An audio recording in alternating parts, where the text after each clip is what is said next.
మనం ఈరోజు చూస్తా ఉన్నాం. జగన్మోహన్ రెడ్డి అనేవాడు ఒక గజ దొంగ, ఒక అంతకుడు, ఒక దుర్మార్గుడు. అలాంటి జగన్మోహన్ రెడ్డి ఈ రాష్ట్రంలో ఉన్నటువంటి ఆర్థిక వనరులన్నింటినీ కూడా దోచుకుంటున్నటువంటి వ్యక్తి. సహజ వనరులన్నింటినీ కూడా ఇప్పటికే దోచేసుకున్నాడు. ఇసుకను దోచుకున్నాడు, ఎర్రసందనం దోచుకున్నాడు, గ్రావెల్ దోచుకున్నాడు, మైనింగ్ దోచుకున్నాడు.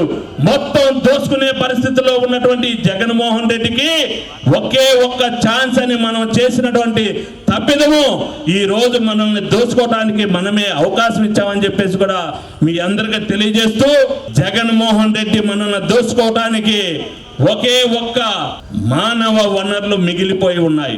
అదేంటో తెలుసా? ఒక్కసారి మీరు ఆలోచన చేయండి. మనం అందరం కూడా గుండె గుద్దుకొని మీసం మేలే చెప్తా ఉంటాం, ఈ రాష్ట్రంలో 50% బడుగు బలహీన వర్గాల వారి ఉన్నామని చెప్పేసి. రేపు రాబోయే కాలంలో ఇంకొకసారి కానీ జగన్మోహన్ రెడ్డిని గెలిపిస్తే ఈ యొక్క మానవ వనరులైనటువంటి మనకి ఏదైతే ప్రజలు చెబుతా ఉంటారు, డాక్టర్లు చెప్తా ఉంటారు, అరే ఒక మనిషి బతకడానికి ఒక కిడ్నీ ఉంటే చాలు. అది కూడా జగన్మోహన్ రెడ్డి ఆలోచన చేస్తున్నాడు.